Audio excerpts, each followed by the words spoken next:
नमस्कार। एक बार फिर से हार्दिक स्वागत आपके अपने YouTube चैनल सनी एजुकेशन पे। हमने जो बाल विकास और शिक्षा मनोविज्ञान के महत्वपूर्ण प्रश्नों की टेस्ट सीरीज शुरू की थी, उसके अब तक 18 वीडियो आ चुके हैं। जिन साथियों ने वो वीडियो नहीं देखे तो उनकी लिंक आपको वीडियो के डिस्क्रिप्शन बॉक्स में मिल जाएगी।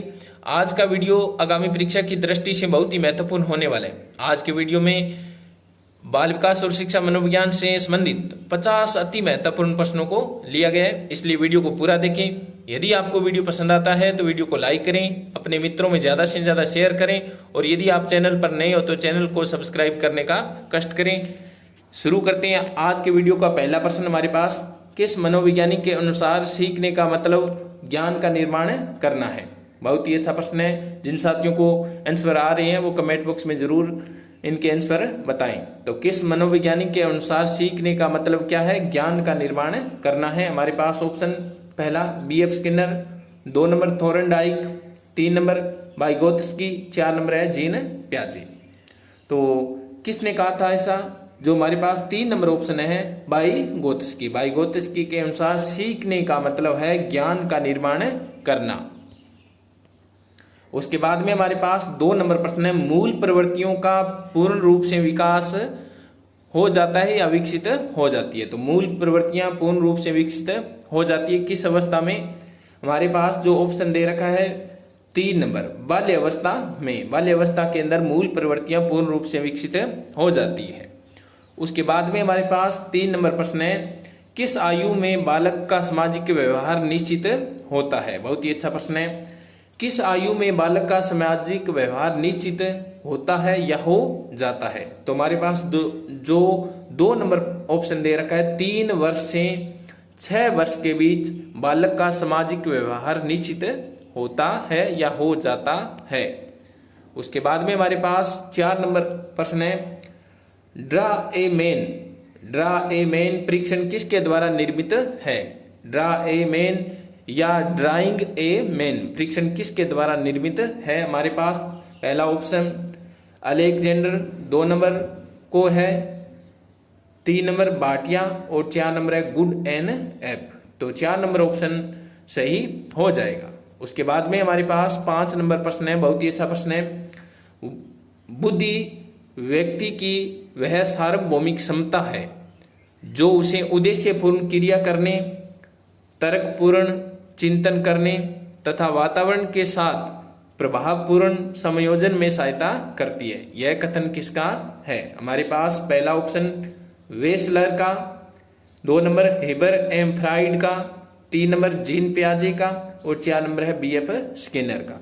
तो यह कथन किसका है? हमारे पास जो पहला ऑप्शन है वेसलर का यह कथन है कि बुद्धि है वो व्यक्ति की सार्वभौमिक क्षमता है जो उसे उद्देश्यपूर्ण क्रिया करने, तर्कपूर्ण चिंतन करने और वातावरण के साथ प्रभावपूर्ण संयोजन में सहायता करती है।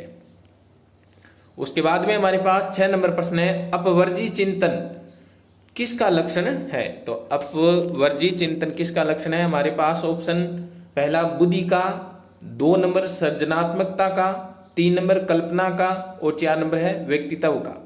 तो हमारे पास जो 2 नंबर ऑप्शन दे रखा है सृजनात्मकता का लक्षण है अपवर्जी चिंतन। उसके बाद में हमारे पास 7 नंबर प्रश्न है, बहुत ही शानदार प्रश्न है, किस मनोवैज्ञानिक द्वारा प्रस्तुत की गई बुद्धि की परिभाषा में संबंधों और सहसंबंधों की शिक्षा को सम्मिलित किया गया है? बहुत ही अच्छा प्रश्न है कि किस मनोवैज्ञानिक द्वारा प्रस्तुत की गई बुद्धि की परिभाषाओं में संबंधों और सहसंबंधों की शिक्षा को सम्मिलित किया गया है? हमारे पास ऑप्शन पहला जीन पियाजे, 2 नंबर स्पीयरमैन, 3 नंबर वाटसन और 4 नंबर थोरनडाइक।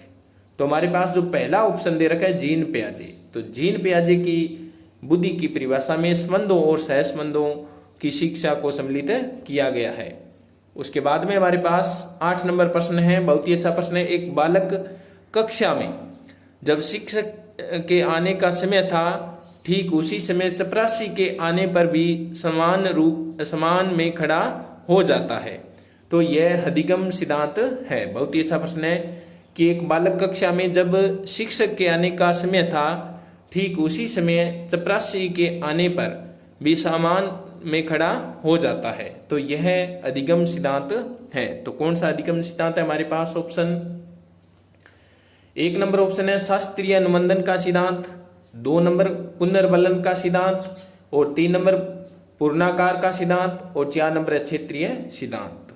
तो हमारे पास जो पहला ऑप्शन दे रखा है शास्त्रीय अनुबंधन के सिद्धांत के आधार पर उसका अनुबंधन स्थापित हो चुका है, जिसके बाद वह अध्यापक के बाद जैसे ही चपरासी आता है तो भी वह खड़ा हो जाता है।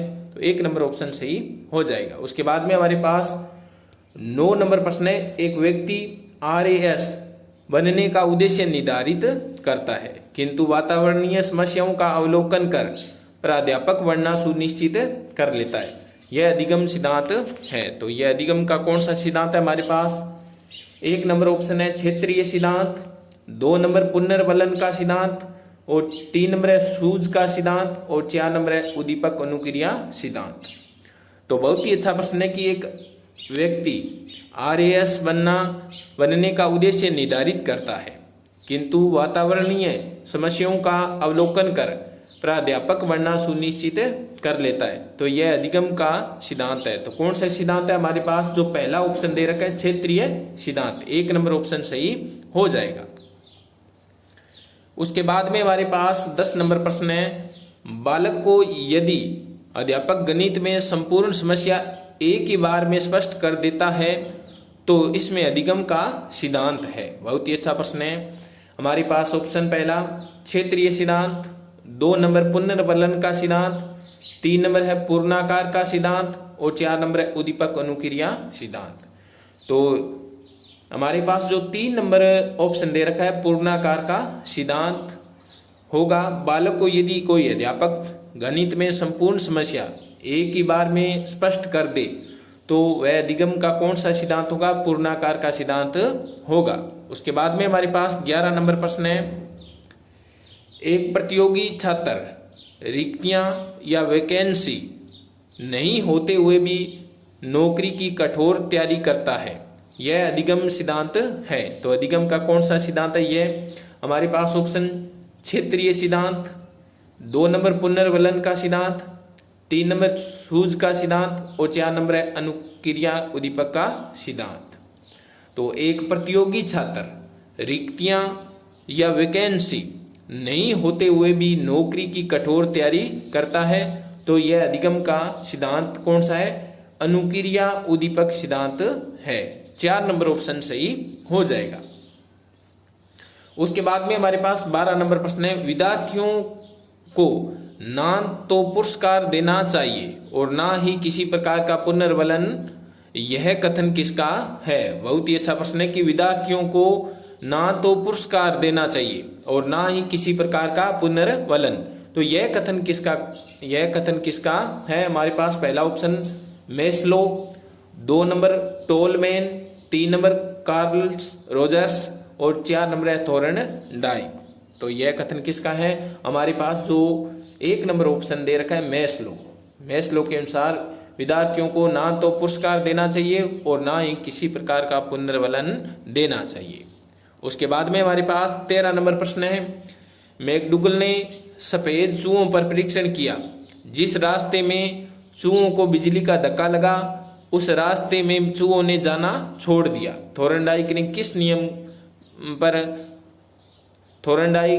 किस नियम पर आधारित है? तो यह थोर्नडाइक के किस नियम पर आधारित है? हमारे पास ऑप्शन पहला प्रभाव का नियम, 2 नंबर है तत्परता का नियम, 3 नंबर है अभ्यास का नियम, और 4 नंबर है पुनर्बलन का नियम। तो मैकडूगल ने सफेद चूहों पर परीक्षण किया और जिस रास्ते में चूहों को बिजली का धक्का लगा उस रास्ते में चूहों ने जाना छोड़ दिया। तो यह थोर्नडाइक के किस नियम पर आधारित था प्रयोग? तो हमारे पास जो 1 नंबर ऑप्शन दे रखा है प्रभाव का नियम, तो यह थोर्नडाइक का प्रभाव के नियम पर आधारित था। उसके बाद में हमारे पास 14 नंबर प्रश्न है, एक बालक हैरी पॉटर का नवीन उपन्यास पढ़ रहा है। बहुत ही अच्छा प्रश्न है। तभी उसके साथी आकर कहते हैं कि उनके फेवरेट हीरो की मूवी देखने चलना है। इस स्थिति में वह शिकार हो जाएगा। बहुत ही अच्छा प्रश्न है कि एक बालक हैरी पॉटर का नवीन उपन्यास पढ़ रहा है, तभी उसके साथी आकर कहते हैं कि उनके फेवरेट हीरो की मूवी देखने चलना है। इस स्थिति में वह शिकार हो जाएगा। तो कौन इस स्थिति में किसका शिकार हो जाएगा? हमारे पास ऑप्शन बगनासा का, 2 नंबर कुंठा का, 3 नंबर तनाव का और 4 नंबर अंतर्द्वंद का। अंतर्द्वंद, तो 4 नंबर जो ऑप्शन दे रखा है हमारे पास, अंतर्द्वंद या अंतर्द्वंद का शिकार हो जाएगा। उसके बाद में हमारे पास 15 नंबर प्रश्न है, अभिप्रेरित व्यवहार की विशेषता है। बहुत ही अच्छा प्रश्न है कि अभिप्रेरित व्यवहार की विशेषता है हमारे पास 1 नंबर ऑप्शन है शक्ति का संचालन, 2 नंबर ऑप्शन है क्रिया का अभ्यास, 3 नंबर है उत्सुकता एवं निरंतरता और 4 नंबर है आवश्यकता की पूर्ति। तो अभिप्रेरित व्यवहार की विशेषता क्या है? आवश्यकता की पूर्ति। 4 नंबर ऑप्शन सही हो जाएगा। उसके बाद में हमारे पास 16 नंबर प्रश्न है, शिशु के समान किशोरों को वातावरण से समायोजन करने का कार्य पुण्य करना पड़ता है। यह परिभाषा किसकी है? बहुत ही अच्छी परिभाषा है कि शिशु के समान किशोरों को वातावरण से समायोजन करने का कार्य पुण्य करना पड़ता है। यह परिभाषा किसकी है? हमारे पास ऑप्शन पहला Stanley hall, 2 number Valentine, 3 number Ross और 4 नंबर जोन्स। तो यह परिभाषा किसकी है? जो हमारे पास 3 नंबर ऑप्शन दे रखा है, रॉस। तो रॉस के अनुसार शिशु के समान किशोरों को भी वातावरण से समायोजन करने का कार्य पुण्य करना पड़ता है। उसके बाद में हमारे पास 17 नंबर प्रश्न है, कौन सा कथन सही है? कौन सा कथन सही है? हमारे पास पहला कथन क्या है? शेषावस्था में शिशु अंतर्मुखी होता है। बिल्कुल सही है। शेषावस्था में शिशु क्या होता है? अंतर्मुखी होता है। 2 नंबर ऑप्शन है, बाल्यावस्था में बालक बहिर्मुखी होता है। बिल्कुल सही है।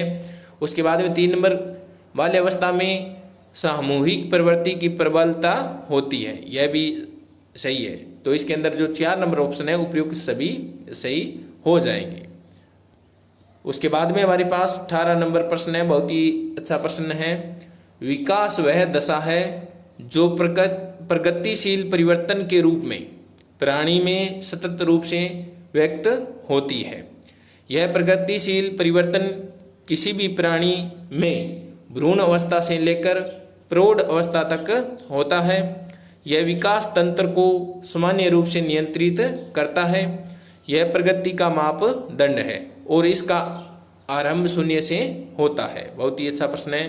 तो इसका यह किसने कहा है? हमारे पास ऑप्शन थोरनडाइक ने, 2 नंबर है B.F. स्किनर ने, 4 नंबर जेम्स ड्रेवर ने और 3 नंबर जेम्स ड्रेवर ने और 4 नंबर है क्रो एंड क्रो ने। तो यह किसने कहा है कि विकास वह दशा है जो प्रगतिशील परिवर्तन के रूप में प्राणी में सतत रूप से व्यक्त होती है। यह प्रगतिशील परिवर्तन किसी भी प्राणी में भ्रूण अवस्था से लेकर प्रौढ़ अवस्था तक होता है। यह विकास तंत्र को सामान्य रूप से नियंत्रित करता है। यह प्रगति का मापदंड है और इसका आरंभ शून्य से होता है। तो यह परिभाषा किसने दी है? जेम्स ड्रेवर ने दी है। 19 नंबर प्रश्न है हमारे पास, किस मनोवैज्ञानिक का बुद्धि सिद्धांत विकासात्मक पक्ष से संबंधित है? बहुत ही अच्छा प्रश्न है। हमारे पास ऑप्शन थॉमसन, 2 नंबर अल्फ्रेड विने, 3 नंबर जीन पियाजे और 4 नंबर है थ्रस्टन। तो इसके अंदर हमारे पास जो 3 नंबर ऑप्शन दे रखा है जीन पियाजे। तो किस मनोवैज्ञानिक का बुद्धि सिद्धांत विकासात्मक पक्ष से संबंधित है? तो जीन पियाजे का बुद्धि सिद्धांत विकासात्मक पक्ष से संबंधित है। उसके बाद में 20 नंबर प्रश्न है हमारे पास, अलेक्जेंडर का निष्पादन बुद्धि परीक्षण किस नाम से जाना जाता है? तो अलेक्जेंडर का निष्पादन बुद्धि परीक्षण किस नाम से जाना जाता है? हमारे पास ऑप्शन है, पहला फार्म बोर्ड परीक्षण से, 2 नंबर है ब्लॉक डिजाइन परीक्षण से, 3 नंबर है प्रोग्रेसिव मैट्रिसेज नाम से और 4 नंबर है पास एलांग परीक्षण से। तो अलेक्जेंडर का जो निष्पादन बुद्धि परीक्षण है वो पास एलांग परीक्षण के नाम से जाना जाता है। 4 नंबर ऑप्शन सही हो जाएगा। उसके बाद में 21 नंबर हमारे पास प्रश्न है, सृजनात्मकता और बुद्धि के संबंध की जांच सबसे पहले किसने की थी? बहुत ही अच्छा प्रश्न है कि सृजनात्मकता और बुद्धि के संबंध की जांच सबसे पहले किसने की थी? हमारे पास ऑप्शन पहला गेसेल और जैक्सन, 2 नंबर वर्ट, 3 नंबर वर्नन और 4 नंबर है कोगन। तो सृजनात्मकता और बुद्धि के संबंध की जांच सबसे पहले गेसेल और जैक्सन ने की थी। 1 नंबर ऑप्शन सही हो जाएगा। उसके बाद में हमारे पास 22 नंबर प्रश्न है, निम्नलिखित में से किसने द्वितीयक समूहों को शीत जगत का प्रतिनिधि कहा है? बहुत ही अच्छा प्रश्न है। निम्नलिखित में से किसने द्वितीयक समूहों को शीत जगत का प्रतिनिधि कहा है? हमारे पास जो ऑप्शन है पहला ओल लैंडिस ने द्वितीयक समूहों को शीत जगत का प्रतिनिधि कहा है। 1 नंबर ऑप्शन सही हो जाएगा। उसके बाद में हमारे पास 23 नंबर प्रश्न है, निम्न में से कौन सा बच्चे की सामाजिक मनोवैज्ञानिक आवश्यकताओं के साथ संबंध नहीं है? तो निम्न में से कौन सा या कौन सी बच्चे की सामाजिक मनोवैज्ञानिक आवश्यकताओं के साथ संबंध नहीं है? तो इसके अंदर जो हमारे पास 2 नंबर ऑप्शन दे रखा है, शरीर से अपशिष्ट पदार्थों को नियमित रूप से बाहर निकालना, वह बच्चे की सामाजिक और मनोवैज्ञानिक आवश्यकताओं के साथ संबंध नहीं है। उसके बाद में 24 नंबर प्रश्न है हमारे पास, प्रतिभावान छात्र की बुद्धि लब्धि होती है या प्रतिभाशाली छात्र की बुद्धि लब्धि कितनी होती है? तो प्रतिभाशाली या प्रतिभावान छात्र की बुद्धि लब्धि 140 से ऊपर होती है। 1 नंबर ऑप्शन सही हो जाएगा। उसके बाद में हमारे पास 26 नंबर प्रश्न है, निम्न में से कौन सा कथन सही है? हमारे पास पहला ऑप्शन बुद्धि नवीन पर्यावरण के साथ समायोजन की योग्यता है। बहुत ही महत्वपूर्ण पॉइंट है और यह बिल्कुल सही है कि बुद्धि जो है वो नवीन पर्यावरण के साथ समायोजन की योग्यता है। उसके बाद 2 नंबर बुद्धि सीखने की योग्यता है, बिल्कुल सही है। उसके बाद 3 नंबर ऑप्शन है हमारे पास बुद्धि अचिंतन की योग्यता, यह भी बिल्कुल सही है। तो 4 नंबर जो कथन है हमारे पास उपयुक्त सभी वो सही हो जाएगा। उसके बाद में हमारे पास 27 नंबर प्रश्न है, ऐसी बुद्धि परीक्षण या ऐसा बुद्धि परीक्षण को किस नाम से जाना जाता है जिसमें लकड़ी के गुटखों आदि का उपयोग करके बुद्धि परीक्षण किया जाता है? तो बहुत ही अच्छा प्रश्न है कि ऐसा बुद्धि परीक्षण को किस नाम से जाना जाता है जिसमें लकड़ी के गुटकों आदि का उपयोग करके बुद्धि परीक्षण किया जाता है? तो हमारे पास जो ऑप्शन है पहला प्रक्षेपी परीक्षण, 2 नंबर निष्पादन परीक्षण, 3 नंबर चित्र परीक्षण और 4 नंबर उपयुक्त सभी। तो इसके अंदर जो 2 नंबर ऑप्शन दे रखा है निष्पादन परीक्षण सही हो जाएगा। उसके बाद में हमारे पास 28 नंबर प्रश्न है, स्कूल पूर्व आयु में बालकों के खेल किस प्रकार के होते हैं? तो स्कूल से पहले बालकों के खेल किस प्रकार के होते हैं? हमारे पास ऑप्शन आत्म केंद्रित, 2 नंबर वस्तु केंद्रित, 3 नंबर है उपयुक्त दोनों और 4 नंबर है इनमें से कोई नहीं। तो स्कूल पूर्व आयु में बालकों के खेल किस प्रकार के होते हैं? तो बालकों के खेल आत्म केंद्रित होते हैं स्कूल पूर्व आयु में। 29 नंबर प्रश्न है हमारे पास, बहुत ही अच्छा प्रश्न है, समाजीकरण की प्रक्रिया प्रारंभ होती है। बहुत ही अच्छा प्रश्न है कि समाजीकरण की प्रक्रिया कहाँ से प्रारंभ होती है? हमारे पास शिशु से, 2 नंबर बालक से, 3 नंबर किशोर से और 4 नंबर है वृद्ध से। तो समाजीकरण की प्रक्रिया शिशु से प्रारंभ होती है। 1 नंबर ऑप्शन सही हो जाएगा। 30 नंबर प्रश्न है हमारे पास, समाजीकरण का बालकों पर प्रभाव सबसे अधिक किसके माध्यम से होता है? बहुत ही अच्छा प्रश्न है कि समाजीकरण का बालकों पर प्रभाव सबसे अधिक किसके माध्यम से होता है? तो समाजीकरण का प्रभाव सबसे अधिक किसका पड़ता है बालक पर? माता पिता का पड़ता है। तो 1 नंबर ऑप्शन सही हो जाएगा। उसके बाद में हमारे पास 31 नंबर प्रश्न है, बुद्धि का मेंटल ग्रोथ सिद्धांत। बहुत ही अच्छा प्रश्न है कि बुद्धि का मेंटल ग्रोथ सिद्धांत, मानसिक वृद्धि सिद्धांत किसने दिया है? हिंदी शब्दों का मानसिक वृद्धि सिद्धांत किसने दिया है? हमारे पास ऑप्शन थोरनडाइक ने, 2 नंबर ऑप्शन जीन पियाजे ने, 3 नंबर थॉमसन ने और 4 नंबर है स्पीयरमैन। तो बुद्धि का मेंटल ग्रोथ सिद्धांत किसने दिया है? हमारे पास जो 2 नंबर ऑप्शन दे रखा है जीन पियाजे। तो बुद्धि का मेंटल ग्रोथ सिद्धांत जीन पियाजे ने दिया है। इस मेंटल ग्रोथ को मानसिक वृद्धि भी कहा जाता है, तो ये भी ध्यान रखना। उसके बाद में हमारे पास 32 नंबर प्रश्न है, जीन पियाजे ने बुद्धि को किसके प्रति समायोजन योग्यता के रूप में परिभाषित किया है? बहुत ही अच्छा प्रश्न है कि जीन पियाजे ने बुद्धि को किसके प्रति समायोजन योग्यता के रूप में परिभाषित किया है? तो जीन पियाजे ने बुद्धि को क्या माना है कि वातावरण और सामाजिक पर्यावरण के बीच समायोजन करने की योग्यता माना है जीन पियाजे ने। 1 नंबर ऑप्शन सही हो जाएगा। उसके बाद में हमारे पास 33 नंबर प्रश्न है, शिकागो अशाब्दिक परीक्षण बुद्धि परीक्षणों के किस वर्ग में आता है? बहुत ही अच्छा प्रश्न है कि शिकागो अशाब्दिक परीक्षण बुद्धि परीक्षणों के किस वर्ग में आता है? तो हमारे पास जो 4 नंबर ऑप्शन दे रखा है, अवाचिक समूह बुद्धि परीक्षण। तो शिकागो अशाब्दिक परीक्षण अवाचिक समूह बुद्धि परीक्षण की श्रेणी में आता है। 4 नंबर ऑप्शन सही हो जाएगा।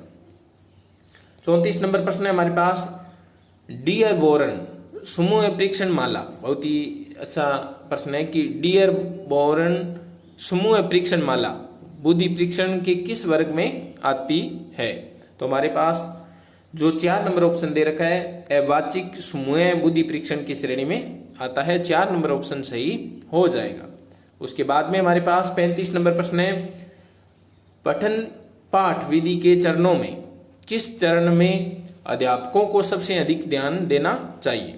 तो बहुत ही अच्छा प्रश्न है कि पठन पाठ विधि के चरणों में किस चरण में अध्यापकों को सबसे अधिक ध्यान देना चाहिए? हमारे पास ऑप्शन तैयारी, 2 नंबर प्रस्तुतिकरण, 3 नंबर तुलना और 4 नंबर समानीकरण। तो अध्यापकों को सबसे अधिक प्रस्तुतिकरण में ध्यान देना चाहिए। 2 नंबर ऑप्शन सही हो जाएगा। उसके बाद में हमारे पास 36 नंबर प्रश्न है, बालक एक अविकसित पौधा है जो शिक्षक रूपी माली की देखरेख में अपने आंतरिक गुणों को विकसित करता है। यह कथन किसका है? तो जिन साथियों ने चैनल को सब्सक्राइब नहीं किया तो वो प्लीज़ सब्सक्राइब जरूर करें। आपको इस प्रकार के बेहतरीन क्वेश्चन आगे भी मिलते रहेंगे, तो आप दिल से सहयोग करें। तो इसका क्या हो जाएगा कि बालक एक अविकसित पौधा है जो शिक्षक रूपी मालिक की देखरेख में अपने वातावरण अपने आंतरिक गुणों को विकसित करता है। यह कथन किसका है? हमारे पास ऑप्शन फ्रोवेल का, जॉन डीवी का, मोंटेसरी का और 4 नंबर है पेस्टोलॉजी का। तो हमारे पास जो 1 नंबर ऑप्शन दे रखा है फ्रोवेल। तो फ्रोवेल के अनुसार बालक एक अविकसित पौधा होता है जो शिक्षक रूपी माली की देखरेख में अपने आंतरिक गुणों को विकसित करता है। बहुत ही अच्छा प्रश्न था। 37 नंबर प्रश्न है हमारे पास, मोंटेसरी ने बल दिया है। तो मोंटेसरी, मारिया मोंटेसरी ने किस पर बल दिया है? 1 नंबर ऑप्शन है हमारे पास सैद्धांतिक शिक्षण पर, 2 नंबर है पुस्तकीय ज्ञान पर, 3 नंबर शिक्षा की उपयोगिता पर और 4 नंबर इन सभी पर। तो मोंटेसरी ने शिक्षा की उपयोगिता पर बल दिया है। 3 नंबर ऑप्शन सही हो जाएगा। उसके बाद में हमारे पास 38 नंबर प्रश्न है, शिक्षाविदों की राय में डोल्टन प्रणाली द्वारा पढ़ाने पर बालकों के समय का होता है। बहुत ही अच्छा प्रश्न है कि शिक्षाविदों की राय में डोल्टन प्रणाली द्वारा, जो डोल्टन प्रणाली है उसके द्वारा पढ़ाने से बालकों के समय का होता है। क्या होता है? 1 नंबर ऑप्शन है हमारे पास सदुपयोग, 2 नंबर दुरुपयोग, 3 नंबर बचत और 4 नंबर इनमें से कोई नहीं। तो हमारे पास जो 1 नंबर ऑप्शन दे रखा है सदुपयोग, वो सही हो जाएगा। शिक्षाविदों की राय में डोल्टन प्रणाली द्वारा पढ़ाने से बालकों के समय की क्या होता है? सदुपयोग होता है। उसके बाद में हमारे पास 39 नंबर प्रश्न है, शिक्षक को अपने विषय वस्तु में निरंतर नए ज्ञान का समावेश करते रहना चाहिए जिससे वे छात्रों को नवीनतम ज्ञान दे सकें। 1 नंबर ऑप्शन सही हो जाएगा कि शिक्षक को अपने विषय वस्तु में निरंतर नए ज्ञान का समावेश करते रहना चाहिए। क्यों? क्योंकि वे छात्रों को नवीनतम ज्ञान दे सकें, इसलिए नए ज्ञान का समावेश करते रहना चाहिए। उसके बाद में हमारे पास 40 नंबर प्रश्न है, कक्षा में आपको छात्रों से बीच बीच में प्रश्न क्यों पूछना चाहिए? बहुत ही अच्छा प्रश्न है। 1 नंबर ऑप्शन, यह जानने के लिए कि छात्र ध्यान से सुन रहे हैं कि नहीं, बिल्कुल सही है। 2 नंबर है, यह जानने के लिए कि छात्र का पूर्व ज्ञान कैसा है और कितना है, बहुत ही महत्वपूर्ण। उसके बाद में 3 नंबर है, यह जानने के लिए कि पढ़ाई जाने वाली बात उसकी समझ में आ रही है या नहीं, और 4 नंबर है, उपयुक्त सभी। तो कक्षा में आपको छात्रों से बीच बीच में प्रश्न क्यों पूछना चाहिए, तो ये सारे के सारे जो कथन दे रखे हैं वो सही हो जाएंगे, तो 4 नंबर ऑप्शन सही हो जाएगा। उसके बाद में 41 नंबर प्रश्न है हमारे पास, छात्रों को मूल्यों की शिक्षा देना आवश्यक है क्योंकि इससे उनका बौद्धिक विकास बढ़ेगा। 2 नंबर, माता पिता प्रसन्न होंगे। 3 नंबर, उनमें सद्गुणों के प्रति आस्था और सजगता बढ़ेगी, और 4 नंबर, यह भी एक शिक्षा है। तो छात्रों को मूल्यों की शिक्षा देना आवश्यक है क्योंकि जो 3 नंबर ऑप्शन है हमारे पास, उनमें सद्गुणों के प्रति आस्था और सजगता बढ़ेगी। 3 नंबर ऑप्शन सही हो जाएगा। उसके बाद में हमारे पास, अध्यापक बनने के बाद आपके विचार अनुसार हर अध्यापक के घर पर किस वस्तु का होना जरूरी है? तो बहुत ही अच्छा प्रश्न है कि अध्यापक बनने के बाद आपके विचार अनुसार हर अध्यापक के घर पर किस वस्तु का होना जरूरी है? तो हमारे पास ऑप्शन पुस्तकालय, 2 नंबर टेलीविजन, 3 नंबर सजा हुआ ड्राइंग रूम, और 4 नंबर है उपयुक्त तीनों। तो हमारे पास जो 1 नंबर ऑप्शन दे रखा है पुस्तकालय, तो अध्यापक बनने के बाद अध्यापक के घर पर पुस्तकालय का होना बहुत ही जरूरी है। उसके बाद में हमारे पास 43 नंबर प्रश्न है, किंडरगार्टन शब्द की उत्पत्ति किस भाषा से हुई है? किंडरगार्टन शब्द की उत्पत्ति किस भाषा से हुई है? हमारे पास ऑप्शन जर्मन, फ्रेंच, 3 नंबर है लैटिन, और 4 नंबर है स्पेनिश। तो 4 नंबर ऑप्शन है स्पेनिश। तो किंडरगार्टन शब्द की उत्पत्ति स्पेनिश भाषा से हुई है, 4 नंबर ऑप्शन सही हो जाएगा। उसके बाद में 44 नंबर प्रश्न है, बालकों में सहज अभिव्यक्ति को उत्पन्न करने वाली शिक्षण पद्धति है? तो बालकों में सहज अभिव्यक्ति को उत्पन्न करने वाली शिक्षण पद्धति है हमारे पास ऑप्शन किंडरगार्टन, हमारे पास 2 नंबर मोंटेसरी, 3 नंबर फ्रोवेल पद्धति, और 4 नंबर है वैश्विक शिक्षा पद्धति।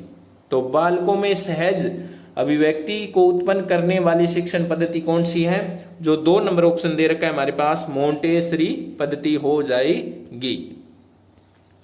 उसके बाद में हमारे पास 45 नंबर प्रश्न है, बालकों में सृजनशीलता के विकास हेतु सकारात्मक अभिवृत्ति के निर्माण में विद्यालय की महत्वपूर्ण भूमिका होती है। यह कथन किसका है? बहुत ही अच्छा प्रश्न है कि बालकों में सृजनशीलता के विकास हेतु सकारात्मक अभिवृत्ति के निर्माण में विद्यालय की महत्वपूर्ण भूमिका होती है। यह कथन किसका है? हमारे पास ऑप्शन पहला डॉक्टर एस चौहान का, 2 नंबर डॉक्टर OS मित्तल का, 3 नंबर है सिगमंड फ्राइड का, और 4 नंबर है गिलफोर्ड का। तो बालकों के सृजनशीलता के विकास हेतु सकारात्मक अभिवृद्धि के निर्माण में विद्यालय की महत्वपूर्ण भूमिका होती है, किसके अनुसार? डॉक्टर S चौहान के अनुसार। 1 नंबर ऑप्शन सही हो जाएगा। उसके बाद में हमारे पास 46 नंबर प्रश्न है, निम्न में से बुद्धिमान बच्चे का लक्षण नहीं है। बहुत ही अच्छा प्रश्न है। तो वह जो प्रवाहपूर्ण एवं उचित तरीके से संप्रेषण करने की क्षमता रखता है। 1 नंबर हमारे पास। 2 नंबर है वह जो अमूर्त रूप से सोचता रहता है। 3 नंबर है वह जो नए परिवेश में स्वयं को समायोजित कर सकता है। और 4 नंबर है वह जो लंबे निबंध को बहुत जल्दी रटने की क्षमता रखता है। तो बुद्धिमान बच्चे का लक्षण 4 नंबर ऑप्शन जो दे रखा है वह हो जाएगा कि बुद्धिमान जो बच्चे होते हैं वो लंबे निबंधों को बहुत जल्दी रटने की क्षमता रखते हैं। यह ऑप्शन सही हो जाएगा। उसके बाद में हमारे पास 47 नंबर प्रश्न है, मानसिक रूप से पिछड़े बालकों की पहचान कर सकते हैं। तो मानसिक रूप से जो पिछड़े बालक होते हैं उनकी पहचान किसके आधार पर कर सकते हैं? बुद्धि परीक्षण द्वारा, उपलब्धि परीक्षण द्वारा। 3 नंबर है मंद बालकों की विशेषताओं की कसौटी मानकर। 4 नंबर है उपयुक्त सभी द्वारा। तो मानसिक रूप से पिछड़े बालकों की पहचान हम बुद्धि परीक्षण द्वारा, उपलब्धि परीक्षण द्वारा और मंद बालकों की विशेषताओं की कसौटी को मानकर इन उपयुक्त सभी द्वारा हम पिछड़े बालकों, मानसिक रूप से पिछड़े बालकों की पहचान कर सकते हैं। 48 नंबर प्रश्न है हमारे पास, प्रतिभाशाली बालक होते हैं। तो प्रतिभाशाली जो बालक होते हैं वो कैसे होते हैं? जन्मजात से ही प्रतिभाशाली होते हैं, या आनुवंशिक होते हैं, या जन्म के बाद प्रतिभाशाली बनते हैं? 4 नंबर इनमें से कोई नहीं। तो प्रतिभाशाली जो बालक होते हैं वो जन्मजात होते हैं।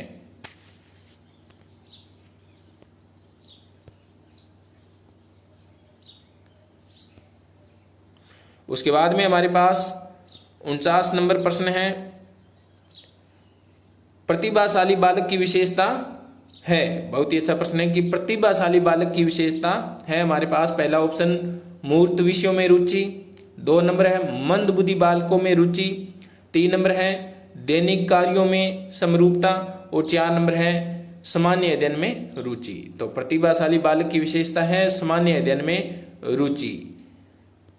4 नंबर ऑप्शन सही हो जाएगा। उसके बाद में आज के वीडियो का लास्ट प्रश्न, अपने साथ और दूसरों के साथ भली प्रकार से चलने की बढ़ती हुई योग्यता विकास का कौन सा प्रकार है? बहुत ही अच्छा प्रश्न है। अपने साथ और दूसरों के साथ भली प्रकार से चलने की बढ़ती हुई योग्यता विकास का कौन सा प्रकार है? हमारे पास ऑप्शन सामाजिक, 2 नंबर नैतिक, 3 नंबर मानसिक और 4 नंबर है उपयुक्त सभी।